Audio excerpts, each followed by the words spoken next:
पुरोहित कहे ओ नर नाहा, अब विलंब कर कारण कहा। शतानंद तब सचिव बोलाए, मंगल सकल तजी सब लाए।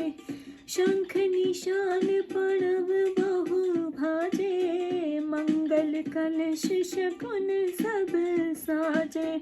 सुभग सुबासनि गावहि गीता, करहि वेद धुनि में प्रपुनीता। लीन चले सादर यह भांति, गए जहाँ जनवास बाराती। कौशलपति कर देख समाजु, अति लघु लागति नहीं सुर राजु।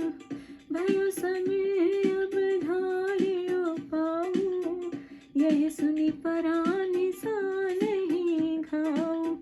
गुरहि पूछि करि कुल विधि राजा, चल संग मुनि साध समाजा। भाग्य भिवव अवधेश कर, देखि देव ब्रह्मादि। लगे सराहन सहस मुख, जानि जन्म निज वाद। सियावर राम जय जय राम, मेरे प्रभु राम सीताराम। करो कल्याण सीताराम। सुरन सुमंगल अवसर जाना, वर्षे सुमन बजाए निशाना। शिव ब्रह्मादि विवधु था, चढ़े विमान ही नाना जो था। प्रेम पुलक तन हृदय उछाहु, चले विलोकन राम विवाहु। देख जनकपुर सुर अनुरागे, निज निज लोक सबहि लघु लागे। चित वही चकित विचित्र विताना, रचना सकल अलौकिक नाना। नगर नारी नर रूप निधाना, सुधर सुधर्म सुशील सजाना। तिन्हि देख सब सुर पर नारी, भय नखत जनु विधि उजियारी। विधि भयो आश्चर्य विशेषी, निज करनी कछु कतहु न देखी। शिव समुझाए देव सब, जनि आश्चर्य भुलाहु। हृदय विचारहु धीर धरी, सिय रघुवीर विवाह। सियावर राम जय जय राम, मेरे प्रभु राम सीताराम। करो कल्याण सीताराम। जय कर नाम लेत जग माही, सकल अमंगल मूल नशाही। करतल होहि पदारथ चारी, ते सिय राम कहो कुमारी। यह विधि शंभु सुरन समुझावा, उन्हीं आगे बर वह सच चलावा। देवन देखे दशरथ जाता, महामोद मन पुलकित गाता। साधु समाज संग महि देवा, जनु तनु धरे करहि सुर सेवा। सोहत साथ सुभग सुत चारी, जनु अपवर्ग सकल तनुधारी। मरकत कनक वरन वर जोरी, देखि सुरन भय प्रीति न थोरी। पुनि राम ही विलोक ही हर्षे, नृप ही सराहि सुनन तिन वर्षे। राम रूप नख शिख सुभग, बारहि बार निहारी। पुलक गात लोचन सजल, रमा समेत पुरारी सियावर राम जय जय राम। मेरे प्रभु राम सीताराम करो कल्याण सीताराम। केकी कंठ दुति श्यामल अंगा तड़ित विनंदक वसन सुरंगा। व्याघ्र भूषण विविध बनाए मंगल में सब भांति सुहाए। शरद विमल विधु बदन सुहावन नयन नवल राजीव लजावन। सकल अलौकिक सुंदरताई कह न जाए मन ही मन भाई। बंधु मनोहर सोही संगा जात न चावत चपल तुरंगा। राजकुंवर वर बाजे नाचावही वंश प्रशंसक विरद सुनावही। जय तुरंग पर राम विराजे गति विलोक खगनायक लाजे। कह न जाए भल भांति सुहावा बाजी वेश जनु काम बनावा। जनु बाजी वेश बनाई मन सिज राम हित अति सोहही। अपने सुवयवल रूप गुण गति सकल भुवन विमोहई। जगमगति जीन जड़ाव ज्योति सुमोति मणि मणि कल गए। किंकन ललाम लगाम सहित विलोकी सुर नर मुनि ठगे। प्रभु मन सही नवलीन मन चलत बाजी छवि पाव।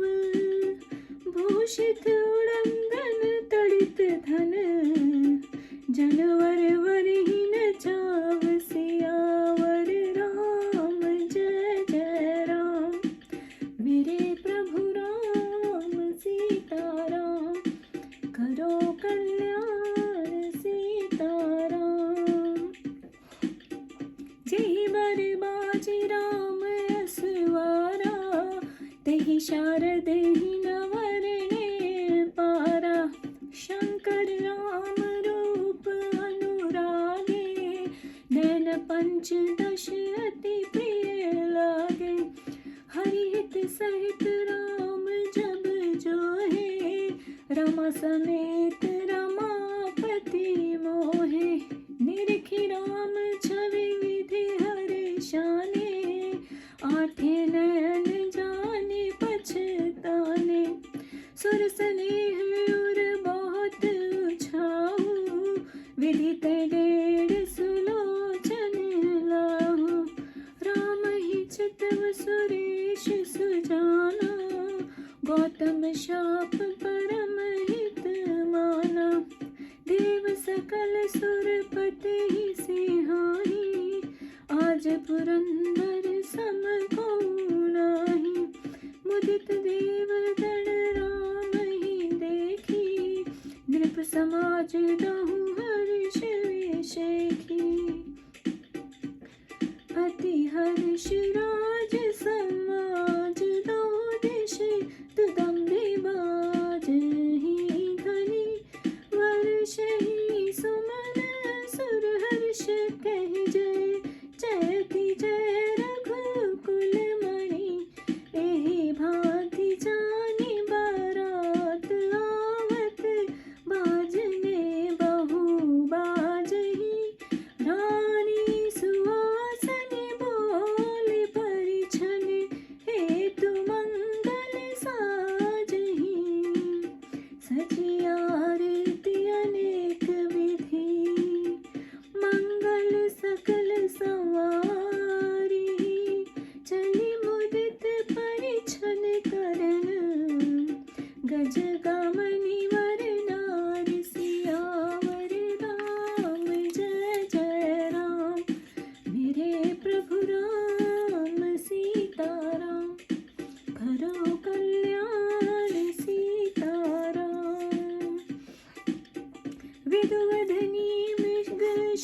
पुलक लोचन, सब निज तनु छवि रति मद मोचन।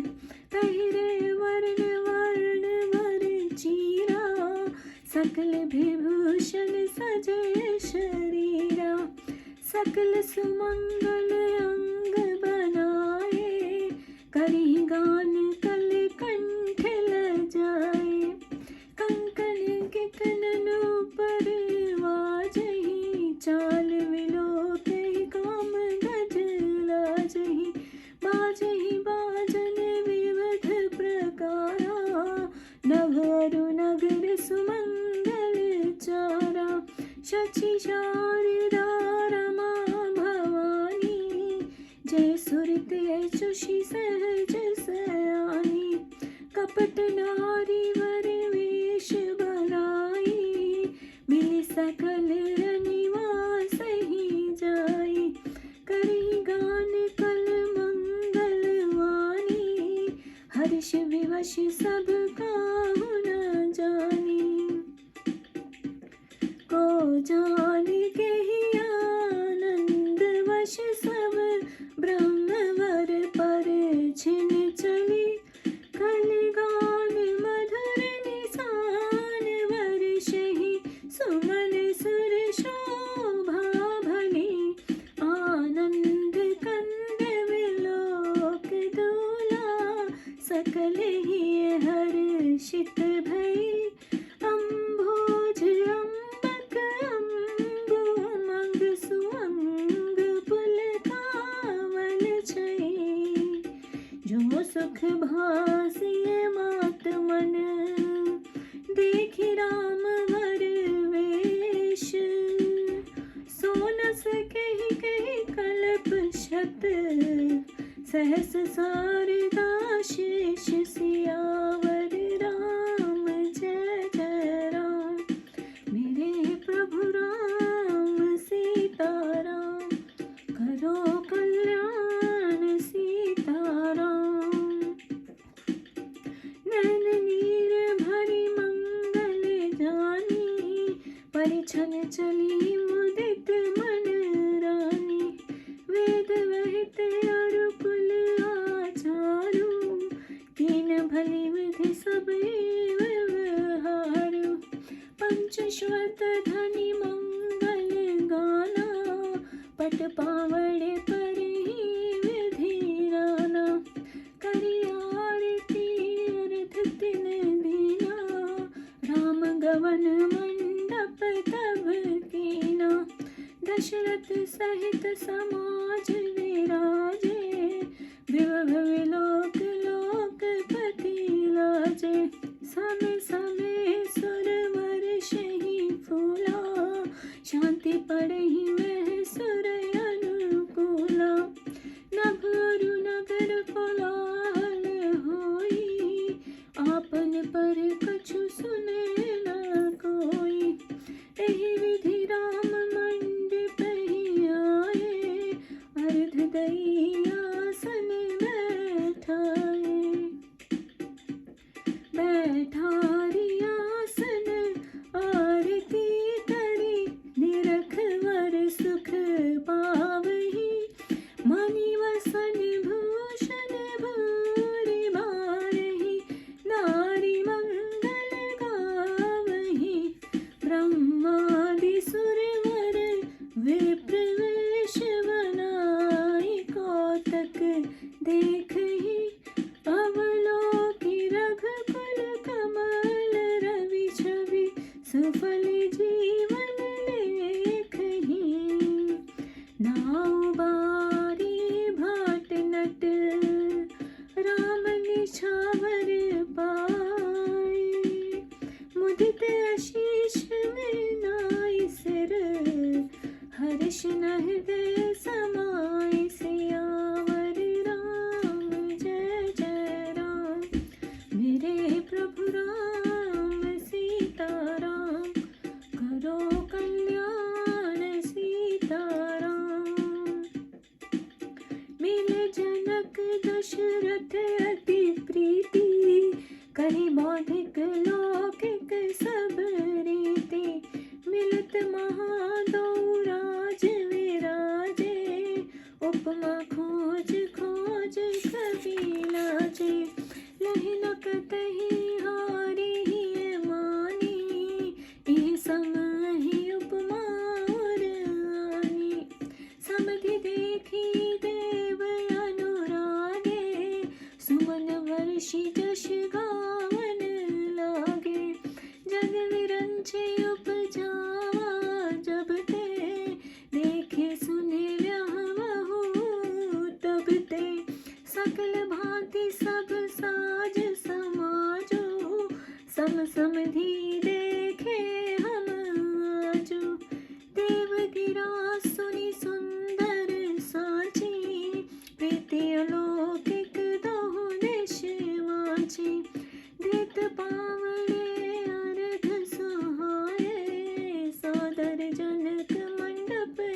कौशक ही पूजत परम प्रीति की रीति तो ना पर कहे। भामदेव आदिक ऋषि पूज मुदित महीश, दिय देव आसन सब ही, सब सन लही आशीष। सियावर राम जय जय राम, मेरे प्रभु राम सीताराम, करो कल्याण सीताराम। बहुरी कीन कौशलपति पूजा, जानीश सम भावना दूजा। कीन जोरी कर विनय बड़ाई, कह निज भाग्य विभव बहुताई। पूजे भूपति सकल वराती, समधि सम सम सादर सब भांति। आसन उचित दिए सब काहू, कहो कहाँ मुख एक उछाहू। सकल बारात जनक सन्मानी, दान मान विनती वरवानी। विधि हर हर ऋषिपति दिन राऊ, जय जानहि रघुवीर सुभाऊ। कपट विप्रवर वेश बनाए, कौतक देख अति सच पाए। पूजे जनक देव सम जाने, दिए सुआसन बिन पहचाने। पहचान को कही जान सब ही, अपान सुधि भोरी भई। आनंद कंद विलोकि दूला, उभय दिशि आनंदमयी। सुर लखे राम सजान पूजे, मानसिक आसन दिए। अवलोकिशील स्वभाव प्रभु के, विवध मन प्रमुदित भये। रामचंद्र मुख चंद्र छवि, लोचन चार चकोर। करत पान सादर सकल, प्रेम प्रमोद न थोर। सियावर राम जय जय राम, मेरे प्रभु राम सीताराम, करो कल्याण सीताराम।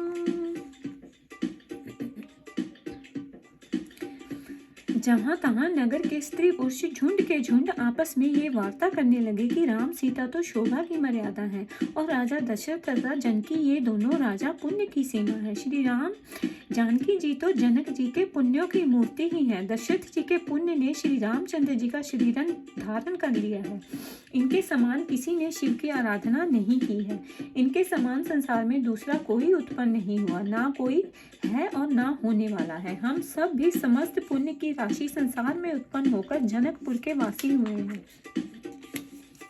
भला हमारे समान पुण्यशाली कौन है जो राम जानकी की शोभा को देखते हैं और अब श्री रामचंद्र जी का विवाह देखकर नेत्रों का लाभ उठावेंगे। इस प्रकार कोकिल के समान बोलने वाली स्त्रियां कहने लगी कि हे सुनैनी, बड़े भाग्य से विधाता ने ये बात बनाई है कि अब ये दोनों भाई हमारे नेत्रों के अतिथि होंगे। फिर स्नेह के वश राजा जानकी बार बार सीता जी को बुलावेंगे और तब ये करोड़ कामदेव की शोभा वाले दोनों भाई सीता जी के बुलाने आवेंगे। तब अनेक प्रकार से इनकी पहनाई होगी। भला ऐसी ससुराल और नैका नहर किसको प्रिय ना होगा। और तब राम लक्ष्मण को देखकर समस्त पुर के लोग सुखी होंगे। ये सखी, जैसा राम लक्ष्मण का जोड़ा है वैसा ही राजा दशरथ के साथ दो सुंदर बालक और हैं। दर्शक कहते हैं कि उनके सांवले और गोरे रंग बड़े ही सुहावने हैं। उनमें से एक सखी ने कहा, मैंने भी देखा है कि मानो ब्रह्मा ने स्वयं अपने हाथों से बनाया है। भरत तो राम के स्वरूप हैं। सहसा कोई भी स्त्री पुरुष उन्हें पहचान नहीं सकता। और लक्ष्मण तथा शत्रुघ्न भी एक ही रूप के हैं। नख से शिखा पर्यंत उनके सभी अंग अनुपम हैं। वह मन को ऐसे अच्छे लगते हैं जिनकी उपमा में त्रिलोक में कोई नहीं है। श्री गोस्वामी तुलसीदास जी कहते हैं कि उपमा के लिए कहीं भी कोई नहीं है। बल, विनय, विद्या और शील तथा शोभा के समुद्र इनके समान यदि कोई है तो यही है। इन चारों भाइयों का विवाह इसी नगर में हो और हम सब मंगल गावें। स्त्रियां नेत्रों में जल भरकर और शरीर में पुलकायमान हो आपस में यही कहती हैं कि हे सखी, महादेव जी सब कुछ ठीक करेंगे, क्योंकि दोनों ही राजा पुण्य के समुद्र हैं। इस प्रकार सब अपनी इच्छा को प्रकट करती हुई एक दूसरे को हृदय से लगा लेती हैं। इधर जितने राजा सीता के स्वयंवर में आए थे वह राम लक्ष्मण को देखकर सुखी हुए। फिर रामचंद्र जी का पवित्र जश वर्णन करते हुए सब राजा अपने अपने स्थान को चले गए। इस प्रकार बारातियों और पुरजनों के सम्मिलित आनंद में कुछ ही दिन बीत गए। तब वह विवाह लगन हो हेमंत ऋतु और शोभायमान अगमन के महीने में पड़ी थी। उनके ग्रह, तिथि, नक्षत्र और उत्तम योग, दिन और मुहूर्त पर ब्रह्मा जी ने विचार किया और उसे नारद जी के द्वारा जनक जी के पास भेज दिया।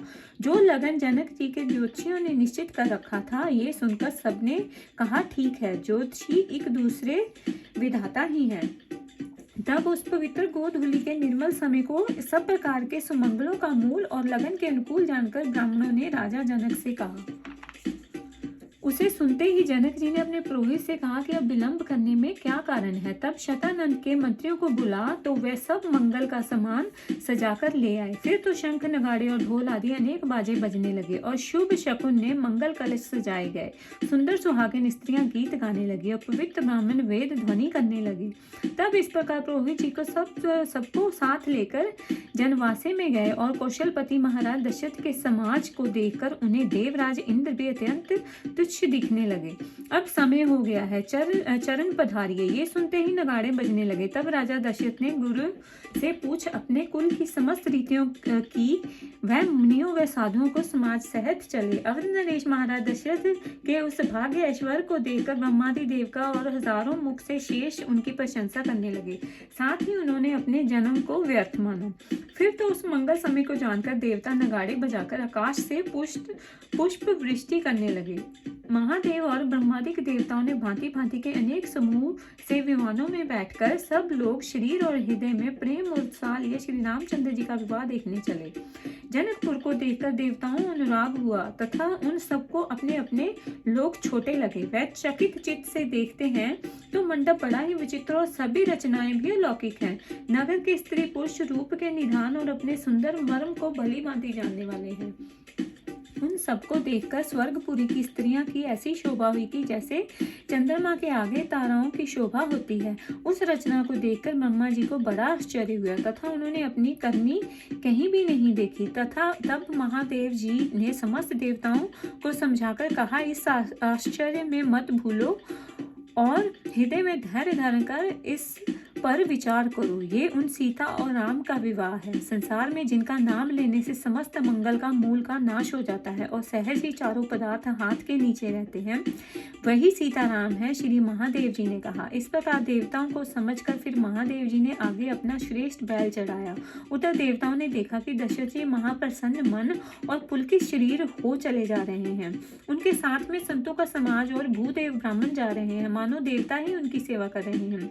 राजा के चारों पुत्र भी ऐसे ही शोभायमान है, मानो मुक्ति ही शरीर धारण किए हैं। उस जोड़ी को देखकर देवताओं के हृदय में प्रीति उत्पन्न हुई। रामचंद्र जी को देखकर वह बहुत प्रसन्न हुए और राजा ने भाग्य की बड़ाई करते हुए उन पर फूल बरसाने लगे। तब इस प्रकार श्री रामचंद्र जी को नख से शिखा पर्यंत बारंबार देखते हुए पाती के सहित महादेव जी का शरीर पुलकायमान हो गया और नेत्रों में जल भर आया। राम जी मोर कंठ की कांति के समान सांवले शरीर पर पीतांबर धारण किए हैं। ब्याह के समय ऐसे श्रेष्ठ गहने भी पहने हुए थे कि जो सब प्रकार से शोभायमान और मंगलप्रद थे।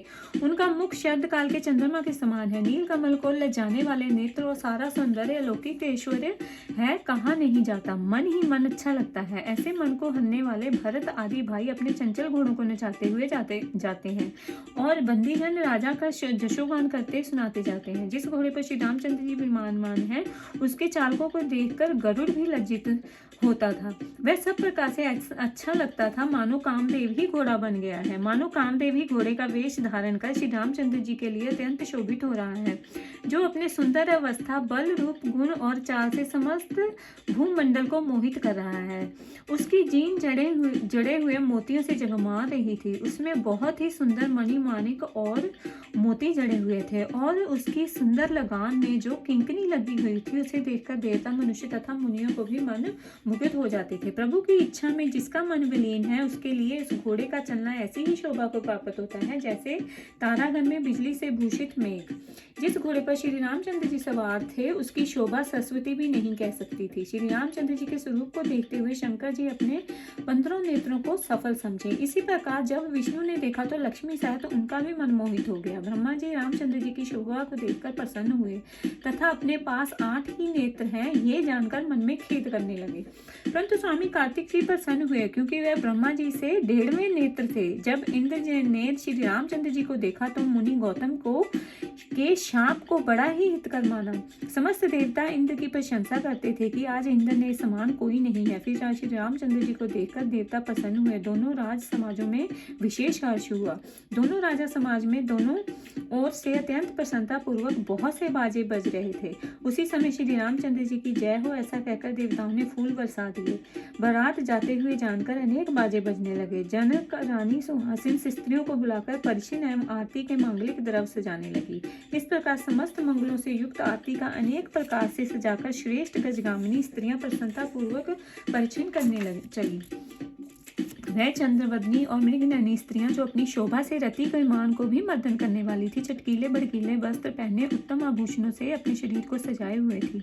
सब सुंदर अंगों को बनाए कोकिल कंठ से गान करती चली जाती थी। कंकन कनादनी आदि से सुसज्जित स्त्रियां जिनकी चाल को देखकर मतवाले हाथी भी लज्जित हो जाते थे। अनेक प्रकार के बाजे बज रहे थे। आकाश मंडल में नगर में सुंदर मंगलचार हो रहा था। इंद्राणी, सरस्वती, लक्ष्मी, पार्वती और देवताओं के पवित्र स्त्रियों के संभावित चतुर्थी वह सब छल से पटरानियों का सुंदर वेश बनाकर राजा जनक के रनिवास में जा मिली और मंगल मैनी वाणी से सुंदर गीत गाने लगी। हर्ष से विवश हो उनको किसी ने भी नहीं पहचाना। कोई जानता भी तो कैसे, सभी तो उस आनंद के वशीभूत थे और सबके सब उस श्रेष्ठ दूल्हा ब्रह्मा का परिछन करने को चली। नगाड़े बज रहे थे, स्त्रियां सुंदर गीत गा रही थी। उस समय आनंद कंद श्री रामचंद्र जी का दूल्हा रूप देखकर समस्त स्त्रियों का हृदय प्रसन्न हो गया। उनके कमलवत नेत्रों में जल भर आया और शरीर पुलकायमान हो गया। परंतु श्री रामचंद्र जी के मनोहर वेश को देखकर जो सुख सीता जी की माता के मन में हुआ, उसको 1000 जिहा वाले शेषनाग और सरस्वती भी 100 कल्प तक वर्णन करे तो भी नहीं कह सकते। तब मंगल का समय जानकर नेत्रों के जल को रोक प्रसन्न मन से रानी परिछन